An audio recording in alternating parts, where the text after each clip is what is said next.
ഒരു വാക്യത്തിലേക്ക് നമുക്ക് പ്രവേശിക്കാം. സ്തോത്രം. പരിശുദ്ധാത്മാവ് ഓർമ്മപ്പെടുത്തിയ ഒരു വേദഭാഗം സ്തോത്രം ഞാനിവിടെ വായിക്കുന്നു. സ്തോത്രം.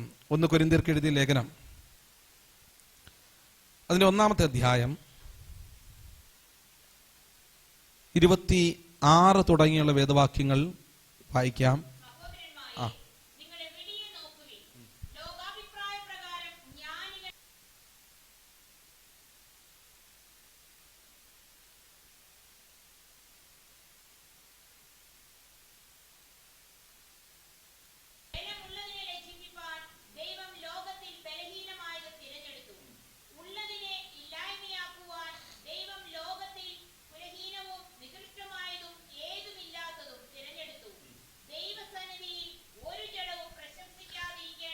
ദൈവസന്നിധിയിൽ ഒരു ജഡവും പ്രശംസിക്കാതിരിക്കേണ്ടതിന് തന്നെ. ദൈവത്തിന് സ്തോത്രം.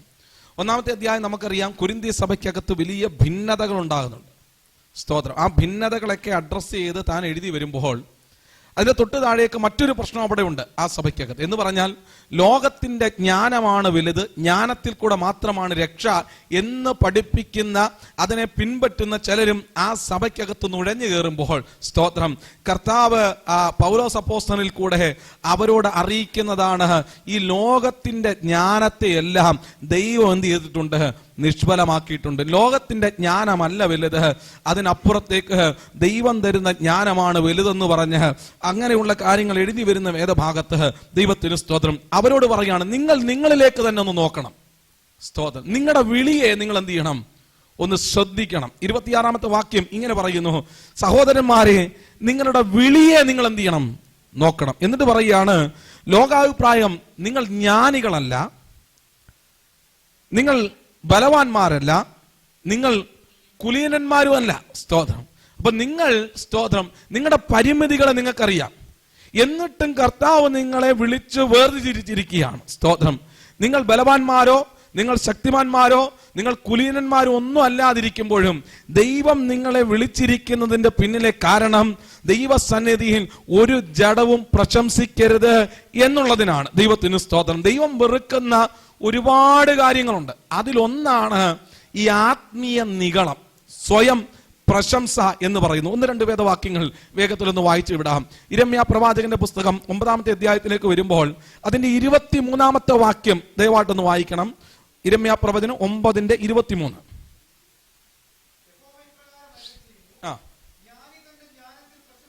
ജ്ഞാനി തന്റെ ജ്ഞാനത്തിൽ പ്രശംസിക്കരുത്, ബലവാൻ തന്റെ ബലത്തിലും പ്രശംസിക്കരുത്, ധനവാൻ തന്റെ ധനത്തിലും എന്ത് ചെയ്യരുത്? പ്രശംസിക്കരുത്. സദൃശ്യവാക്യങ്ങളിലേക്കൊന്ന് വന്നാട്ടെ. സദൃശ്യവാക്യം 16-ാമത്തെ അധ്യായം അതിന്റെ 5-ാമത്തെ വാക്യം.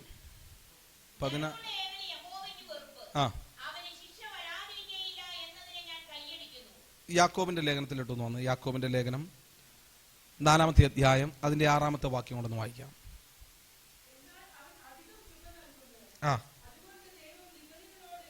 ദൈവം നിഗളികളോട് എന്ത് ചെയ്യുന്നു? എതിർത്ത് നിൽക്കുന്നു. താഴ്മയുള്ളവർക്ക് കൃപ നൽകുകയും ചെയ്യുന്നു. അപ്പോൾ ദൈവം വെറുക്കുന്ന ഒരു പ്രധാനപ്പെട്ട ഒരു സംഗതിയാണ് ഗർവം, അഹങ്കാരം, നിഗളം. ദൈവത്തിന് സ്തോത്രം. ഇത് ദൈവത്തിന്റെ സന്നിധിയിൽ ഒരു ജഡവും പ്രശംസിക്കരുതെന്നാണ് ദൈവം എന്ത് ചെയ്യുന്നത്?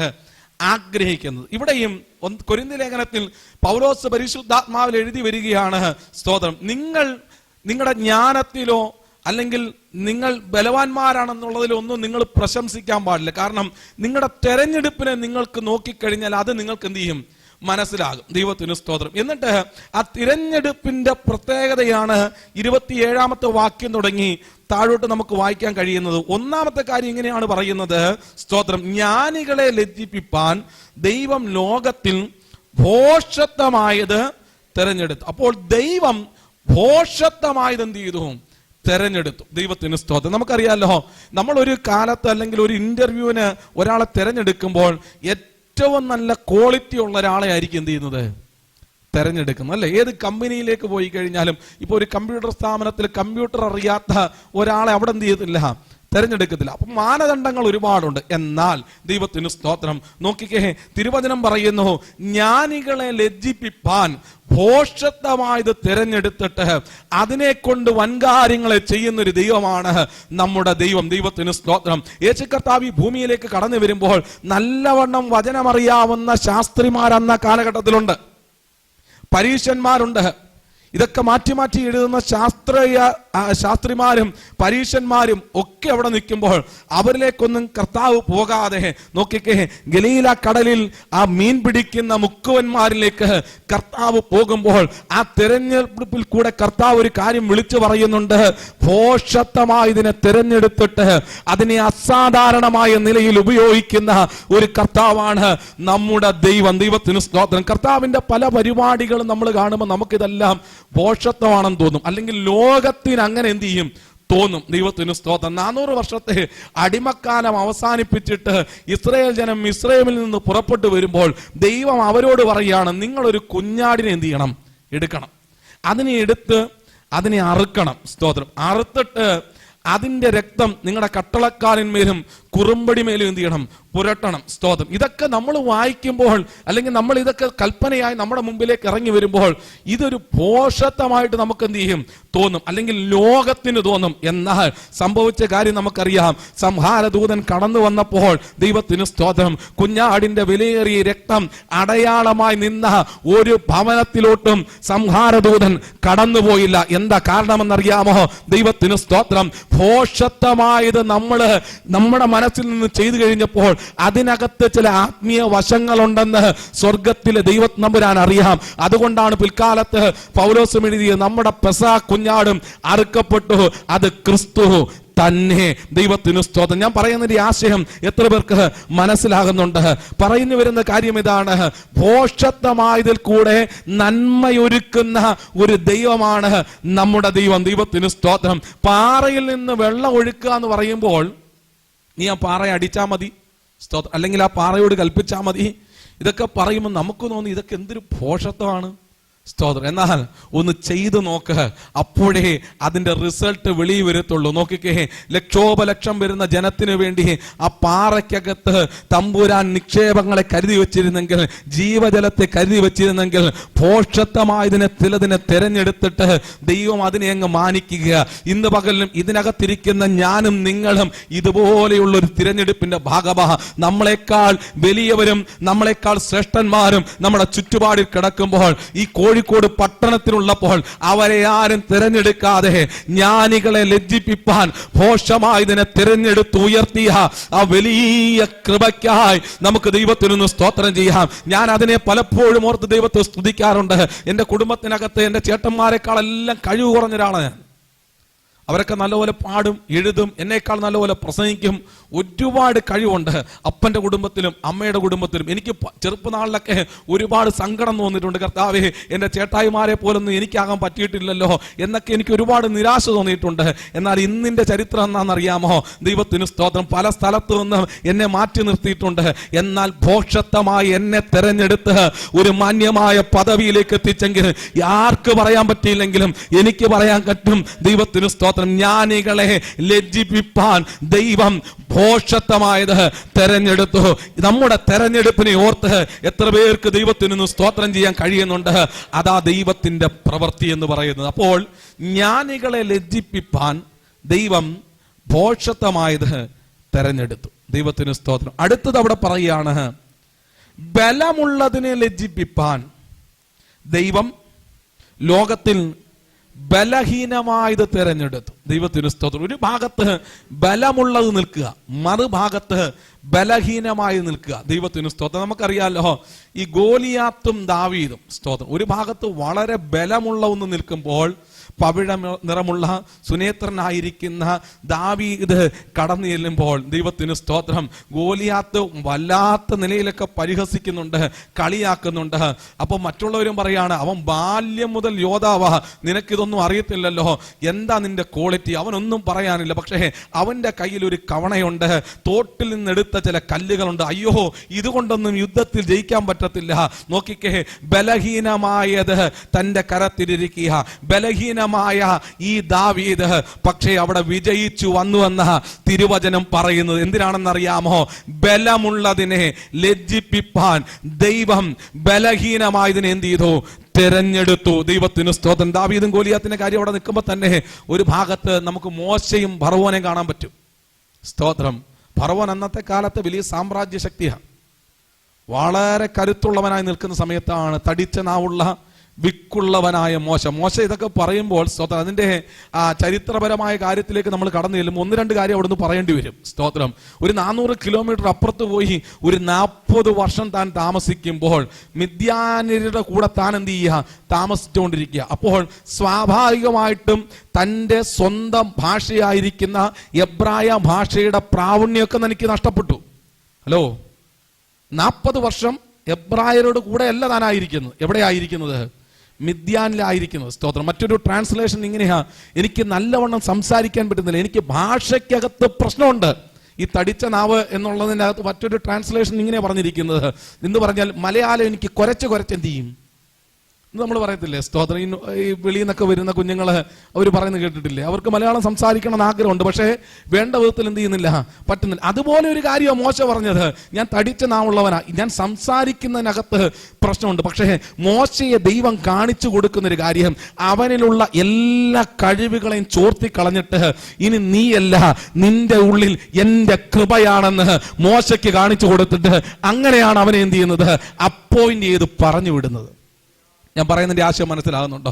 ആ 40 വർഷത്തിനിടയ്ക്കാണ് മോശ ഇസ്രായേൽ ജനത്തെ പുറത്തു കൊണ്ടുവരുന്നതെങ്കിൽ മോശയെ സംബന്ധിച്ചിടത്തോളം മിസ്രയിലെ സകല വിദ്യകളും അഭ്യസിച്ചിട്ട് നിൽക്കുക. എന്നാൽ മോശയെ ആ കരുത്തല്ല ദൈവത്തിന് ആവശ്യം. അതെല്ലാം ഒന്ന് ചോർത്തിക്കളഞ്ഞിട്ട് ദൈവത്തിന് സ്തോത്രം. ഒരിക്കലും പ്രതീക്ഷിക്കാത്ത ഒരു സമയത്ത്, നല്ല സമയമെന്ന് നമ്മൾ കരുതുന്നത് ആ 40 വയസ്സിനകത്താണ്. എന്നാൽ പ്രായമേറി നിൽക്കുന്ന ഒരു സമയത്ത് 80-ാമത്തെ വയസ്സിൽ ദൈവത്തിന്റെ നിയോഗം ഇറങ്ങി ചെന്നിട്ട് അവനിലുള്ള സകലത്തെയും ചോർത്തിക്കളഞ്ഞെന്ന് പറഞ്ഞു കഴിഞ്ഞാൽ മുൻകോപം ചോർത്തിക്കളഞ്ഞു, എടുത്തു ചാടി പുറപ്പെടുന്ന സ്വഭാവങ്ങൾ ചോർത്തിക്കളഞ്ഞു എന്ന് വേണ്ട ജീവിതത്തിനകത്തുള്ള അവന്റെ സകല സ്വഭാവങ്ങളെയും ചോർത്തിക്കളഞ്ഞിട്ട് ദൈവത്തിന്റെ കൃപ അവന്റെ മേൽ പകർന്നു കൊടുത്തപ്പോൾ മോശയ്ക്ക് മനസ്സിലായി, എന്ത് പ്രശ്നം വന്നാലും ഇതൊന്നും ഞാനല്ല, എന്റെ കരമല്ല, അവിടെയെല്ലാം ദൈവമാണ് പ്രവർത്തിക്കുന്നതെന്ന് മോശയ്ക്ക് മനസ്സിലായി. കഴിഞ്ഞ ചില ദിവസങ്ങൾക്ക് മുമ്പ് ഇവിടെ പറഞ്ഞു, സമുദ്രം അത് കണ്ട് ഓടി. എന്ത് കണ്ടോടി? മോശയുടെ കരം കണ്ടിട്ടല്ല ഓടിയത്. എന്ത് കണ്ടിട്ടാ ഓടിയത്? വല്ലഭന്റെ ഭുജം മോശയുടെ കരത്തിലേക്ക് ഇറങ്ങി വരുന്നത് സമുദ്രം കണ്ടപ്പോൾ സമുദ്രം അത് കണ്ടിട്ട് ഓടിയെന്ന് തിരുവചനം പറയേ. എന്ന് പറഞ്ഞാൽ ബലമുള്ളതിനെ ലജ്ജിപ്പിപ്പാൻ ബലഹീനമായതിനെ സ്തോത്രം ദൈവം തെരഞ്ഞെടുത്ത് പറഞ്ഞു വിടുക. സ്തോത്രം. ജീവിതത്തിനകത്ത് നമ്മളും ചില സമയത്തൊക്കെ ഇങ്ങനെ ചിന്തിക്കും, കുറച്ചുകൂടെ ഒന്ന് നേരത്തെ ആയിരുന്നെങ്കിൽ നന്നായിരുന്നു, അതായിരുന്നു എൻ്റെ നല്ല ടൈം, അല്ലെങ്കിൽ ഇച്ചിരി കൂടെ ആരോഗ്യമുള്ളപ്പോഴായിരുന്നു. അങ്ങനെയൊന്നും അല്ല. ദൈവത്തിന് സ്തോത്രം. ദൈവത്തിനൊരു ആഗ്രഹമുണ്ട്, നീ ദൈവത്തിന്റെ സന്നിധിയിൽ പ്രശംസിക്കരുത്. ദൈവത്തിന് സ്തോത്രം. നോക്കിക്കേ, തടിച്ച നാവുണ്ട് എന്ന് പറഞ്ഞവന്റെ നാവിനെയൊന്നും ദൈവം തമ്പുരാൻ സുഖപ്പെടുത്തിയില്ല. എന്റെ കൃപ നിനക്ക് മതി എന്ന് പറഞ്ഞ് പൗലോസിന്റെ മേലും ആ രോഗം മാറ്റിക്കൊടുക്കാതെ ആ കൃപ അങ്ങ് പകർന്നുകൊണ്ടിരിക്കുക. എന്ന് പറഞ്ഞാൽ പത്രോസേ, മോശയെ, നിങ്ങളെ എനിക്ക് ആവശ്യമുണ്ട്, നീ നിന്ന് പ്രശംസിക്കാതിരിക്കാനാ ഇതൊക്കെ നിന്റെ ജീവിതത്തിൽ അനുവദിച്ചു തന്നിരിക്കുന്നത്. ഇന്ന് പകൽ എത്ര പേർക്ക് ദൈവത്തെ ഒന്ന് സ്തുതിക്കാൻ കഴിയുന്നുണ്ട്? പൗലോസിന്റെ ജീവിതത്തിലെ ബലഹീനത പറയുമ്പോൾ സ്തോത്രം, അസാധാരണമായ വിയർപ്പിന്റെ രൂക്ഷ ഗന്ധമുള്ള ഒരു മനുഷ്യനായിരുന്നു പൗലോസ് അപ്പോസ്തലൻ. തന്റെ കണ്ണിന് പലപ്പോഴും പ്രയാസം ഉണ്ടായിട്ടുണ്ട്. എന്ന് പറഞ്ഞാൽ ഒരിക്കലും പ്രതീക്ഷിക്കാത്ത സൂര്യനെ കവിയുന്ന ഒരു വെളിച്ചം വന്ന് കണ്ണിലടിച്ചതിന്റെ പ്രതിസന്ധിയൊക്കെ തന്റെ ജീവിതത്തിലുണ്ട്. സ്തോത്രം. അസാധാരണമായ ശരീരത്തിൽ ദുർഗന്ധം വമിക്കുന്ന സ്വഭാവമുള്ള, അല്ലെങ്കിൽ അങ്ങനെയുള്ള ഒരു മനുഷ്യനായിരുന്നു പൗലോസ്. അതുകൊണ്ടാണ് ഗലാത്യ ലേഖനത്തിൽ ഒരു ഭാഗത്ത് താൻ ഇങ്ങനെ പറയുന്നത്, നിങ്ങൾ ഒരു വെറുപ്പും കൂടാതെ നിങ്ങൾ എന്ത് ചെയ്തിട്ടുണ്ട്, ഒരു ദൈവദൂതനെ പോലെ നിങ്ങൾ എന്നെ ശുശ്രൂഷിച്ചു എന്ന് പറയുന്നതിന്റെ കാര്യമൊക്കെ അതാണ്. ഈ പൗലോസ് കയറി ചെന്ന് നിൽക്കുമ്പോൾ വലിയ സൈസുള്ള ഒരു മനുഷ്യനൊന്നുമല്ല. ദൈവത്തിന് സ്തോത്രം. പക്ഷേ നാവിൽ കൂടെ ദൈവം കൃപ പകരാൻ തുടങ്ങിയപ്പോൾ കടന്നു പോകുന്ന വഴിത്താരയിലെല്ലാം അവിടെ എല്ലാം ദൈവത്തിന് വേണ്ടി ശക്തിയോടെ ആ മനുഷ്യൻ നിന്നെങ്കിൽ സ്തോത്രം, അവന്റെ ഉള്ളിലെ എല്ലാം എടുത്തു കളഞ്ഞിട്ട് സ്വർഗത്തിലെ ദൈവം അവന്റെ ഉള്ളിൽ കൃപ പകർന്നു കൊടുക്കുക. എന്നിട്ട് പറയുന്നു സ്തോത്രം, ബലമുള്ളതിനെ ലജ്ജിപ്പിപ്പാൻ ബലഹീനമായതിനെ തിരഞ്ഞെടുത്തു. ദൈവത്തിന് സ്തോത്രം. ഗിദെയോന്റെ തെരഞ്ഞെടുപ്പും ഇതുപോലെ സമാനമാണ്. സ്തോത്രം. ഭീരുവായിരിക്കുന്ന ഒരു മനുഷ്യൻ, ഒരുപാട് ചോദ്യങ്ങൾ ദൈവസന്നിധിയിൽ ചോദിച്ച ഒരു മനുഷ്യൻ, ആ മനുഷ്യനെ കൊണ്ട് തന്നെ സ്വർഗത്തിലെ ദൈവം പിൽക്കാലത്ത് അത്ഭുതങ്ങളെ ചെയ്തെടുക്കുവാനായിട്ട് ഇടയായിത്തീർന്നു. മിദ്യാന്യര് അവര് സ്തോത്രം പാളയത്തിലേക്ക് ഇങ്ങനെ അടിച്ച് കയറുമ്പോഴും അവരുടെ ഇടയിലൊക്കെ ഒരുപാട് ആയുധങ്ങളും മറ്റും ഉള്ളപ്പോഴും എന്നെ ഏറെ ചിന്തിപ്പിച്ചൊരു കാര്യമുണ്ട്. 32,000 പേരുമായിട്ട് പോവുക. സ്തോത്രം. കർത്താവ് പറഞ്ഞു, നിന്നോട് കൂടെയുള്ള ആള് കൂടുതലാണ്. അവർ പറയും അവരുടെ കൈയാണ് അവരെ രക്ഷിച്ചത്, അതുകൊണ്ട് കുറച്ചുപേരെ മാറ്റണം. 22,000 പേരായി. സ്തോത്രം. പിന്നീടും പറഞ്ഞു ഇതുമല്ല, 22,000 പേര് പോയി 10,000 പേരായി. അപ്പൊ കർത്താവ് പറഞ്ഞു ഇതുമല്ല. സ്തോത്രം. അങ്ങനെ ഒരു തോട്ടിന്റെ കരയിലേക്ക് അവരെ കൊണ്ടുവന്ന് നിർത്തുമ്പോൾ ആ 10,000-ൽ നിന്നും 300 മാത്രം എന്ത് ചെയ്തു? ശേഷിച്ചു. എന്ന് പറഞ്ഞാൽ 32,000 പേര് വരുന്ന സൈന്യം 300-ലേക്ക് മാറ്റപ്പെടുമ്പോൾ എത്ര പേർക്ക് ഞാൻ പറയുന്ന ദൂതിന്റെ ആഴമൊക്കെ തിരിച്ചറിയാൻ കഴിയുന്നുണ്ട്? ദൈവത്തിന് സ്തോത്രം. 32,000 പേരാണെങ്കിൽ ഇവര് പറയും ഞങ്ങളുടെ കൈ കൊണ്ട് എന്ത് ചെയ്തു? ആ വിജയം കൈവരിച്ചു. എന്നാൽ സ്വർഗത്തിലെ ദൈവം പറയും ഇത് ആള് കൂടുതലാ, ഇത് വേണ്ട. ദൈവത്തിന് സ്തോത്രം. ഒരു 300 പേര് മതി. ആ 300 പേരെയും കൊണ്ട് ആ മുന്നോട്ട് ചലിക്കുമ്പോൾ എന്തെങ്കിലും മോസ്റ്റ് വെപ്പൺ നിങ്ങളുടെ കയ്യിലുണ്ടോ? എന്തെങ്കിലും AK-47 പോലുള്ള ആയുധങ്ങൾ നിങ്ങളുടെ കയ്യിലുണ്ടോ? അവരുടെ കയ്യിലുള്ള ആയുധങ്ങളും ബഹിരസമാണ്. ഒരു കാഹളം, ഒരു വെറുംകുടം, ഒരു പന്തം, ഇതുകൊണ്ടൊക്കെ വല്ലതും നടക്കുമോ? ദൈവത്തിന് സ്തോത്രം. നോക്കിക്കേ, അപ്പുറത്ത് രഥങ്ങളും എന്ന് വേണ്ട കുതിരപ്പടകളും എല്ലാം നിൽക്കുമ്പോൾ മറുഭാഗത്ത് കാഹളവും പന്തവും കുടവും കൊണ്ട് നിൽക്കുന്ന കേവലം ഒരു 300 പേര്. പക്ഷേ യുദ്ധത്തിൽ ആര് ജയിച്ചു? യുദ്ധത്തിൽ ഗിദെയോനും സൈന്യവും ജയിച്ചു. ദൈവത്തിന് സ്തോത്രം. എതിരായി നിൽക്കുന്നവർ 1000-ങ്ങളും 10,000-ങ്ങളും നിന്നാലും ഇന്ന് പകൽ എത്ര പേര് ഇതിനകത്തിരുന്ന് വിശ്വസിക്കുന്നുണ്ട്? നീ എണ്ണത്തിൽ ചുരുക്കമാണെങ്കിലും ദൈവം പറയുന്നതിനനുസരിച്ച് നീ മുന്നോട്ട് ചലിച്ചാൽ ദൈവത്തിന് സ്തോത്രം. ഒന്നും ശങ്കിക്കാതെ, ഒന്നും ചോദ്യം ചെയ്യാതെ, കുടമെടുക്കാൻ പറഞ്ഞ കുടമെടുക്കണം, പന്തമെടുക്കാൻ പറഞ്ഞ പന്തമെടുക്കണം, കാഹള ഊതാൻ പറഞ്ഞ കാഹള ഊതണം. എരിയോ കോട്ടയ്ക്ക് ചുറ്റും നടക്കുമ്പോഴും നീ സംശയിക്കേണ്ട കാര്യമൊന്നുമില്ല. നീ അങ്ങ് നടന്നാ മതി. തക്ക സമയത്ത് വഴികളെ തുറക്കുന്ന ഒരു ദൈവമുണ്ട്. എന്തിനാ ഇതൊക്കെയും ദൈവം ഇങ്ങനെ കൊണ്ടുവരുന്നത് അറിയാമോ? ബലമുള്ളതിനെ ലജ്ജിപ്പിപ്പാൻ. നീ ആരാധിക്കുന്ന, നീ സേവിക്കുന്ന, നിന്നോട് കൂടെ വ്യാപരിക്കുന്ന ദൈവം ആരാണെന്ന് കാണിക്കാൻ നിന്റെ ഉള്ളിലെ ബലമെല്ലാം എടുത്തു കളഞ്ഞിട്ട് കൃപ പകർന്നു തന്ന് വിജയത്തിലേക്ക് എത്തിക്കുന്ന ഒരു ദൈവമാണ് നിന്റെ ദൈവം. ദൈവത്തിന് സ്തോത്രം. എന്തൊരു കണക്കല്ലേ! 32,000 പേരിൽ നിന്ന് 300 പേര്. സ്തോത്രം. ചിന്തിക്കാൻ പറ്റുമോ? സ്തോത്രം. എനിക്ക് ഒരു കാലത്ത് എനിക്ക് ഭയങ്കര സന്തോഷം തന്ന ഒരു സംഭവമുണ്ട്. സ്തോത്രം. ഇവിടെ അടുത്ത് ഈ വേല ഫസ്റ്റ് സ്റ്റാർട്ട് ചെയ്തൊരു സ്ഥലമുണ്ട്. സ്തോത്രം. അന്ന് കേവലം 4 പേര് കൂടെ ഇരുന്ന് ഒരു ദിവസം രാത്രിയിൽ പാടി ദൈവത്തെ സ്തുതിച്ച് ആരാധിച്ചുകൊണ്ടിരിക്കുക. അവിടെ നിന്ന് ചില ദിവസം കഴിഞ്ഞപ്പോൾ സ്തോത്രം വലിയൊരു പ്രയാസം വന്ന് ഏതാണ്ട് ഒരു 3 ആഴ്ചയോളം ഞാൻ എന്ത് ചെയ്തു? കടന്നുപോയി. സ്തോത്രം. അതിന്റെ പലർക്കും അറിയാം. ഞാൻ ആ സ്ഥലം ഒന്നും പറയുന്നില്ല. ഞാൻ കടന്നുപോയി. സ്തോത്രം. അവിടെ ഒരു പാസ്റ്റർ വന്നിട്ട് ദൂത് പറഞ്ഞതാണ്, ഇന്ന ദിവസം നിങ്ങൾ രാത്രിയിൽ ഇരുന്ന് പ്രാർത്ഥിച്ചത് അവിടുത്തെ ദേശാധിപതിക്ക് വെട്ടുകിട്ടി. അതിന്റെ ഒരു പോരാട്ടമാണ് ഇപ്പോൾ നിങ്ങൾ ഈ അനുഭവിക്കുന്നത്. അതുകൊണ്ട് പ്രാർത്ഥിച്ച് ബലപ്പെട്ട് കയറിക്കോളാൻ പറഞ്ഞു. എനിക്കത് കേട്ട് കഴിഞ്ഞപ്പോൾ ഭയങ്കര സന്തോഷം തോന്നി. വേറൊന്നുകൊണ്ടുമല്ല, കേവലം ഒരു 3-4 പേര് പ്രാർത്ഥിച്ചപ്പോൾ ഒരു ദേശാധിപതി വെട്ടുകിട്ടി താഴെ വീണെങ്കിൽ എന്നെ കേൾക്കുന്ന പ്രിയ ദൈവവേദലേ, നമ്മുടെ ഉള്ളിൽ വ്യാപരിക്കുന്ന കരുത്തെന്താണെന്നറിയാമോ? നമ്മുടെ ഉള്ളിൽ വ്യാപരിക്കുന്ന ദൈവശക്തി എന്താണെന്നറിയാമോ? എണ്ണത്തിൽ ചുരുക്കമാണെങ്കിലും ഇതിനകത്തിരുന്ന് നീ പ്രാർത്ഥിച്ചാൽ, ഇതിനകത്തിരുന്ന് നീ ആരാധിച്ചാൽ, ആകാശമണ്ഡലങ്ങളിൽ വാഴുന്ന വാഴ്ചകളെയും അധികാരങ്ങളെയും പോലെയും താഴെ ഇറക്കുവാൻ കഴിയുന്ന ഒരു ദൈവകൃപയാണ് നിന്റെ മേൽ വ്യാപരിക്കുന്ന തിരിച്ചറിവ് നിനക്കുണ്ടാകണം. ദൈവത്തിന് സ്തോത്രം. നീ ബലമില്ലാത്തവരാണെങ്കിലും ദൈവത്തിന്റെ ബലം നിന്റെ ഉള്ളിൽ പകർന്നു വന്നിട്ട്, നിനക്ക് ശക്തിയില്ലെങ്കിലും ദൈവത്തിന്റെ ശക്തി നിന്റെ മേൽ പകർന്നു വന്നിട്ട് അസാധാരണമായ ചിലവ് ചെയ്തെടുപ്പിക്കാൻ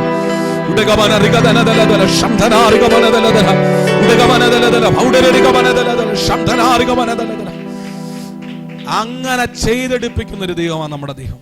അടുത്തൊരു കാര്യം കൂടെ പറഞ്ഞ് അവസാനിപ്പിക്കുക. 28-ാമത്തെ വാക്യം പറയുന്നു, ഉള്ളതിനെ ഇല്ലായ്മയാക്കുവാൻ ദൈവം ലോകത്തിൽ കുലഹീനവും നികർഷ്ടവുമായതും ഏതുമില്ലാത്തതും എന്ത് ചെയ്തു?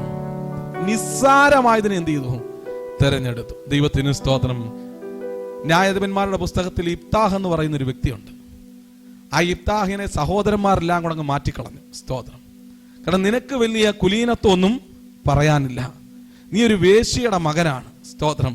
നീ ഞങ്ങളുടെ കൂടെ അവകാശമൊന്നും പ്രാപിക്കേണ്ട എന്ന് പറഞ്ഞ് സഹോദരന്മാരൊക്കെ മാറ്റി നിർത്തിയപ്പോൾ, ഏതുമില്ലാത്തവനാക്കി കളഞ്ഞപ്പോൾ, നിസ്സാരക്കാരനാക്കി കളഞ്ഞപ്പോൾ, ചില നാളുകൾ കഴിഞ്ഞൊരു പ്രതിസന്ധി മുന്നിലേക്ക് വരുമ്പോൾ ഇതേ യിഫ്താഹിനെ ജനം ചെന്ന് വിളിക്കുകയാണ്. നീ വന്ന് ഞങ്ങൾക്ക് രാജാവായിട്ടിരിക്കണം, നീ മുന്നിൽ നിന്നാലേ ഞങ്ങൾക്കിത് വിജയിക്കാൻ കഴിയത്തുള്ളൂ. നോക്കിക്കേ, ലോകം നിസ്സാരമാക്കി കളഞ്ഞതിനെ സ്വർഗത്തിലെ ദൈവം മുമ്പിൽ കൊണ്ടുവന്ന് നിർത്തി അവനെ രാജാവാക്കാനാന്നുള്ള പദ്ധതിക്ക് സ്വർഗത്തിലെ ദൈവം കൊണ്ടെത്തിച്ചെങ്കിൽ, എന്നെ കേൾക്കുന്ന പ്രിയരെ, ഏതുമില്ലാത്തവനെ പോലെ നിസ്സാരനാക്കി നിന്നെ ചിലര് മാറ്റിക്കളഞ്ഞാലും നിന്നെ മുന്നിൽ കൊണ്ടുവരുന്ന ഒരു ദൈവമുണ്ട്. ദൈവത്തിന് സ്തോത്രം. ഏതുമില്ലാത്തതിനെ മുന്നിൽ കൊണ്ടുവന്ന് മാനിക്കുന്ന ഒരു ദൈവമുണ്ട്. ശമൂവേൽ പ്രവാചകൻ പോലും ഇശായിയുടെ വീട്ടിൽ ചെന്ന് സംശയത്തോടൊരു ചോദ്യം ചോദിച്ചു, ഇനി നിനക്ക് മക്കൾ ആരെങ്കിലും ഉണ്ടോ? സ്തോത്രം. ഇനി ആരെങ്കിലും ഉണ്ടോ? അവിടെയാണ് അപ്പനൊരു ചിന്ത വന്നു. ഒരുത്തനുണ്ട്, അവൻ കാട്ടിൽ ആടുകളെ മേയിച്ചുകൊണ്ടിരിക്കുക. ദൈവത്തിന് സ്തോത്രം. ദൈവം പറഞ്ഞു, അവനെ, ശമൂവേൽ പറയാണ്, അവനെ വിളിച്ചുകൊണ്ട് വാ, അവൻ വരാതെ നമ്മൾ ഇനി പന്തിക്കിരിക്കത്തില്ല.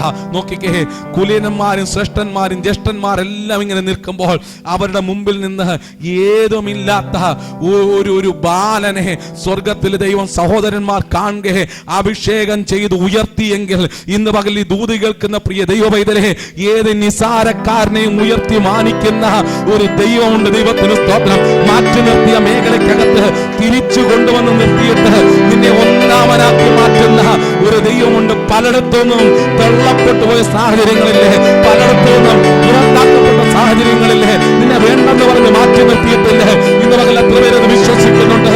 നിന്നെ നിസ്സാരമാക്കിയ മണ്ഡലത്തിലേക്ക്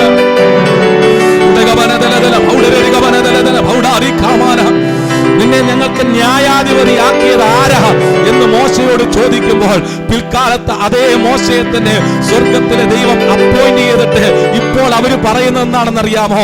മോശ ഞങ്ങൾക്ക് ദൈവമാണ്. സ്തോത്രം. എത്ര പേർക്ക് അത് മനസ്സിലാകുന്നുണ്ട്? സ്തോത്രം. മോശ ഞങ്ങൾക്ക് ദൈവമാണെന്ന് അവര് പറയുന്നു. സ്തോത്രം. ഞങ്ങളുടെ ലീഡറാണ്. സ്തോത്രം. അന്ന് അങ്ങനെയല്ലല്ലോ പറഞ്ഞത്. നിന്നെ ഞങ്ങൾക്ക് ന്യായാധിപതിയാക്കിയത് ആരാണെന്നല്ലേ പറഞ്ഞത്. എന്നാൽ കാലങ്ങൾ മുന്നോട്ട് ചലിച്ചപ്പോൾ കർത്താവ് സാഹചര്യങ്ങളെ മാറ്റിമറിച്ചു. ഇന്ന് കാണുന്നതല്ല, ഇതിനപ്പുറത്തേക്ക് ചിലത് കൂടെ ഉണ്ടെന്നേ. ദൈവത്തിന് സ്തോത്രം. ഇന്ന് കണ്ടത് കണ്ടിട്ട് ഇവിടം കൊണ്ടൊക്കെ തീർന്നു എന്നൊക്കെ നമ്മൾ വിധി എഴുതരുത്. അതിനപ്പുറത്തേക്ക് കാലം മുന്നോട്ട് ചലിക്കുമ്പോൾ നിന്നെ മുന്നിലേക്ക് കൊണ്ടുവന്ന് നിർത്താൻ ദൈവത്തിന് പദ്ധതിയുണ്ട്. നീ കഴിവില്ലാത്തവനാണെങ്കിലും, നിന്റെ ഉള്ളിൽ ഒരു ക്വാളിറ്റി ഇല്ലെങ്കിലും, ദൈവത്തിന് സ്തോത്രം, നിന്നെ ഉയർത്തി മാനിക്കാൻ കഴിവുള്ള ഒരു ദൈവമുണ്ട്. ദൈവത്തിന് സ്തോത്രം. അതാ നമ്മൾ ഈ കാണുന്നത്. രൂത്താകട്ടെ, ശമരിയക്കാരിയാകട്ടെ, രഹാബ് എന്ന വേശ്യയാകട്ടെ, ഇങ്ങനെ എത്ര പേരുടെ ചരിത്രം വിശുദ്ധ ബൈബിളിലുണ്ട്. സ്തോത്രം. ഏതുമില്ലാത്തതിനെ തിരഞ്ഞെടുത്ത് മുന്നോട്ട് കൊണ്ടുവന്ന് നിർത്തുമ്പോൾ, സ്തോത്രം, ഇവിടെയാണ് വളരെ ശ്രദ്ധ ആവശ്യം. ഇവിടെയാണ് നമ്മൾ അഹങ്കരിക്കാതെ നിൽക്കണം എന്നുള്ളത്. സ്തോത്രം. ലൂസിഫർ, നീ എന്താ വെട്ടേറ്റ് താഴെ വീണത്? നിന്റെ ഉള്ളിലെ സാഹസം നിറഞ്ഞില്ലേ? ഗർവം ഉണ്ടായില്ലേ? അഹങ്കാരം ഉണ്ടായില്ലേ? സ്തോത്രം. നീ ഒരു സൃഷ്ടിയാണെന്ന് തിരിച്ചറിയാതെ ആ തൃത്വത്തിനോട് അനുബന്ധപ്പെട്ട് നീയും ഇരിക്കണമെന്ന് നീ ആഗ്രഹിച്ചപ്പോഴാണ് നിനക്ക് വിട്ടുകിട്ടിയത്. സ്തോത്രം. ദൈവം ആഗ്രഹിക്കുന്നത് നീ പ്രശംസിച്ചോ, പക്ഷെ അത് കർത്താവിലെ പ്രശംസിക്കാവൂ. സ്തോത്രം. നീ നിന്റെ കൈ കൊണ്ടോ നിന്റെ ബലം കൊണ്ടോ ഇതൊക്കെ ചെയ്തു എന്ന് പറയാൻ ഇടവരരുത്.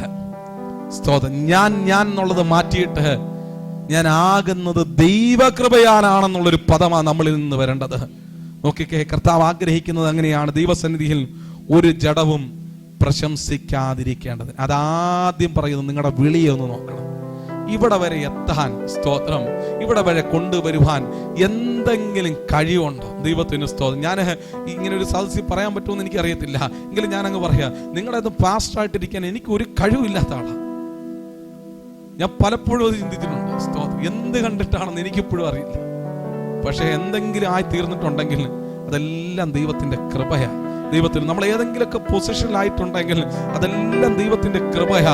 അവിടെയാണ് നമ്മൾ അഹങ്കരിക്കാതെ നമ്മൾ താഴ്മ ധരിച്ച് നിൽക്കേണ്ടത്. സ്തോത്രം. പലപ്പോഴും നമ്മൾ ഇത് മറന്നു പോകാറുണ്ട്. ഈ ദിവസങ്ങളൊക്കെ വേദനിപ്പിക്കുന്ന ഒരുപാട് സന്ദർഭങ്ങൾ ഇങ്ങനെ കടന്നു വരുമ്പോഴും നമ്മൾ മനസ്സിലാക്കണം, ഇതൊക്കെ ദൈവത്തിന്റെ കൃപയാണ്. ഇതുവരെ വന്ന്. സ്തോത്രം. കണ്ണുകളൊക്കെ ദൈവസന്നിധിയിൽ അടയ്ക്കാം. പ്രാർത്ഥിക്കാം. സ്തോത്രം. പോഷകമായത് തിരഞ്ഞെടുക്കുന്ന ഒരു ദൈവം, ബലഹീനമായത് തിരഞ്ഞെടുക്കുന്ന ഒരു ദൈവം, ഏതുമില്ലാത്തതായിരിക്കുന്ന നമ്മളെ തിരഞ്ഞെടുത്തൊരു ദൈവം.